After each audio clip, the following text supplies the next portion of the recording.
Semoga nikmat yang lebih besar dari segala Allah Subhanahu wa taala limpahkan kepada kita semua. Amin ya rabbal alamin.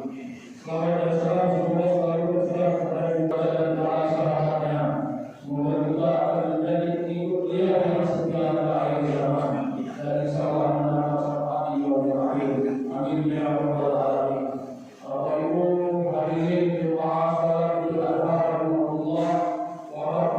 sekolah belum banyak dari pinjam sehingga pemerintah Indonesia mengundang kata-kata hati ke dalam suci dan